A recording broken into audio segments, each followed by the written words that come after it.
So look, my name, and thank you for coming. My name is Tim Dunn. I am the director of GCS recruitment for Ireland. Okay. You know, as Betty mentioned, this GCS Connect is a platform that we use to unite top professionals in the industry, to have interesting conversations, and to focus on interesting topics, right? And this is an incredibly interesting topic, and we are very, very happy about the speakers that we have lined up today for a panel discussion. First, I'd like to introduce Stefano Cantarelli, who's a Chief Marketing Officer at Mavenir. Yeah, sure, Tim. Thank you very much. Hello to everybody. My name is Stefano Cantarelli. I am the Executive Vice President and CMO and Chief Marketing Officer at Mavenir. I spent my last, I lost the count, I think it's around 30 years in the industry and more. And I was born in Italy, but very soon I spent half of my life in the UK. Where I have been both in operations like CSPs, Vodafone, Telefonica, cable and wireless, and so both fixed and mobile, and also in vendors like Ericsson, Lucent in the old days, and now today Huawei for a long time I've been, and recently in 2010 I joined Mavenir. Good stuff. Welcome, Stefano. Thank you very much for coming on board. Next is a man called Neil McRae, who's the Group Chief Architect for BT. Neil, welcome. Would you like to introduce yourself, sir? Yeah, Tim, thanks for inviting me, and it's great to be part of this panel. Look, I'm Neil McRae. I've been connecting people all over the world since the 80s. I'm passionate about getting people connected because I think it gets you, allows you to learn, allows you to do cool things, allows you to connect with others. I currently work at BT. I run technology and strategy with a big focus on how we connect more and more people with better quality and better experiences in those connections. Good stuff. Thank you, Neil. And thirdly, we have Zahid Ghadialy. I hope I pronounced the surname correct, Zahid. And welcome, sir. You're the Senior Director at Parallel Wireless. Welcome, and I'd like to introduce yourself, sir. Hi, everyone. So I'm Zahid Ghadialy. I'm Senior Director at Parallel Wireless, looking after technology and innovation strategy. Not as experienced as Neil and Stefano, but I've been around here for a very long time. So I've worked with, I would like to think as like the whole chain in the mobile telecoms, from a network side to the handset side and the test and measurement, which is actually one of the very interesting areas and it's often overlooked. But test and measurement looks at a lot of different things. And as I can see the attendee list, many of you know me from my 3G, 4G blogs, which I run in my personal capacity, and I'm often controversial, and many people get back to me challenging a lot of things. So we are just back from MWC, and I think you know, Stefano and Neil were both there, and we had fun MWC, and we met actually a lot of interesting people, just the right size of a crowd, and yeah, I had a lot of discussions. Not just about Open RAN, but also about the blog. So I'm looking forward to having a chat here today. Good stuff. Good stuff. Thank you very much, Zahid. Welcome aboard. Right, so look, so the discussion today is on Let's Talk Open RAN, right? Myself and Betty have been talking about this topic for quite some time because there's incredible amount of interest in our network around it. You know, the UK has put down the gauntlet, having said they're going to have 35% of network operators Open RAN by 2030.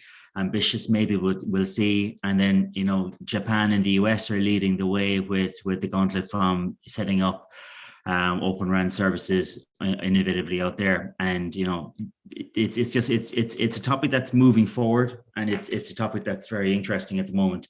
And hopefully our audience feels, and they have any questions to ask the panelists, and we have some kind of, we'll start off with some formal questions and how to kind of move the conversation along. And obviously I'll give all the panelists a chance to kind of give their say on the topics itself, right?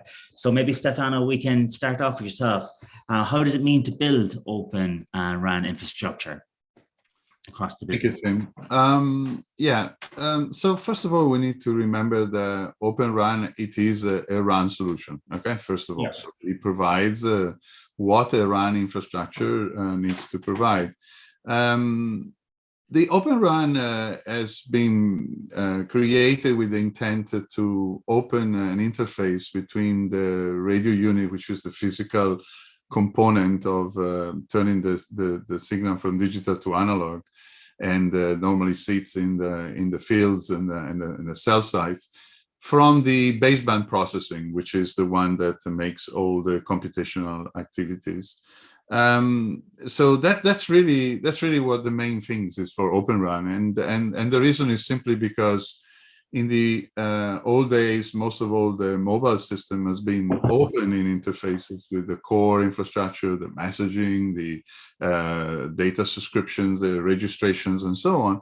But that specific interface was always a bit unclear in the specification in the old days, and of course there were many other problems when we started, you know, to have a system working with interoperability through different levels. So it's just an opportunity to actually standardize that bit of interface and to create also a different architecture, because that's the second aspect that I wanted to highlight in this way. The architecture of Open RAN, where he sees a radio unit and then the baseband, which is separated between a distributed unit and centralized unit, which could be virtualized, and I underline could be, because in the Open RAN definition, not necessary, the implementation is virtualized, is actually a quite flexible architecture. And I think this is really where the interest of the people should focus in a first instance, beyond all the discussions about vendors, vendor lock-in, and opening the market, diversification of supply. So the architecture is such that it gives the ability to distribute better and to centralize some of the processing by having an architecture which actually fit for purpose for many use cases. And I think that's really where the key aspects are. There are a lot of point of discussions, whether it's efficient and non-efficient. So there are a lot of arguments when we talk about that. But the architecture by itself is actually extremely modular, extremely flexible, and it really is, in my opinion, the architecture of the future. So I do believe that we have been looking at this kind of, architecture for a long time. And it fits particularly well with all the movement towards mobile edge, distribution or processing, and so on. Of course, we could go into more details, but from that point of view, I think this is a key component. Open RAN is an architecture beyond this specific concept of an open interface between the RU, CU, and DU. I would say I would start with this because I think it's really a definition out of the book, if you want, and it really highlights what the main advantage is. Yeah. In the open. We can get into the advantages and stuff later. I think that's true.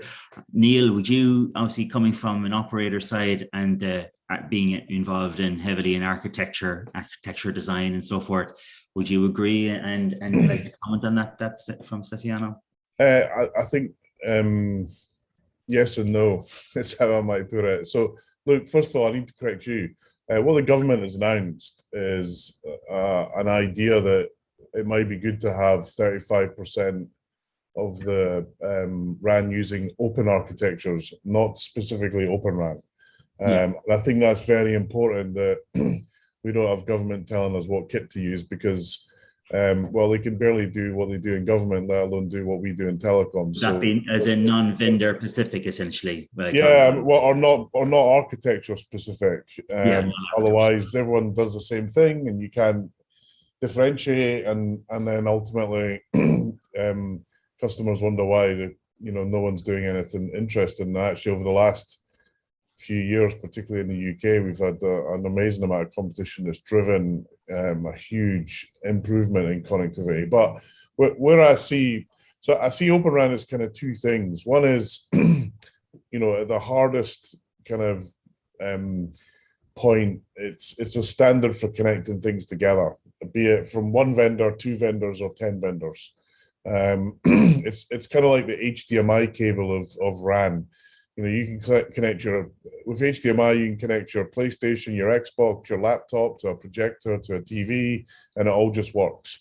And at the very kind of core part of what Open RAN, that's what that's about. It's about ensuring that one person's radio unit talks to another person's transport unit, etc. And the second part, which is the part I kind